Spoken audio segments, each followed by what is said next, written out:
wants to go first? Pakinggan natin ang ating Clash panel. Hi, Lois! Hi po, Miss Jill. Hello.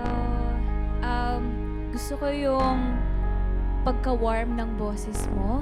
Mas narinig ko ngayon yung falsetto mo, tsaka yung head voice mo. Ang ganda ng voice mo, ang linis ng voice mo, and masarap kang pakinggan. Thank you. Hi, Lois! Natandaan ko na nag-musical ka, di ba? Yes po. So, ayun, nakita ko na na-apply mo dun sa rendition mo ng Sana Maulit Muli.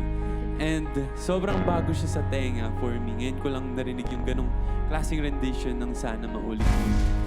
Siguro yung tip ko lang is ingat lang sa mga high notes kasi parang unsure pakinggan pero nahi-hit mo naman. Kailangan pag i-hit mo talaga yung mga high notes, kailangan makapag-prepare ka bago mo gawin yun. So, yun lang naman, pero gusto ko yung performance mo, Lois. Congratulations. Hello! Hi, Patricia.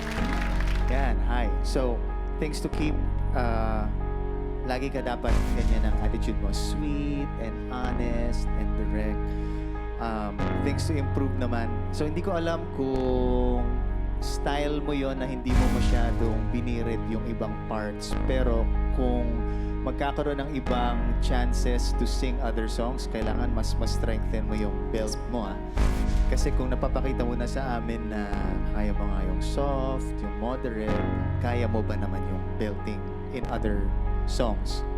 Especially kapag halimbawa, in the other seasons, kasi minsan may mga duets, trios, so you have to match them, right? Thank you so much. Thank you so much po. Thank you, judges. And thank you, Lois. All right, Leanne, come over here. Clash panel! Kailangan po namin ang inyong desisyon. At hihingin namin yan sa pagbabalik ng The Clash Teens. Isa, laban sa lahat!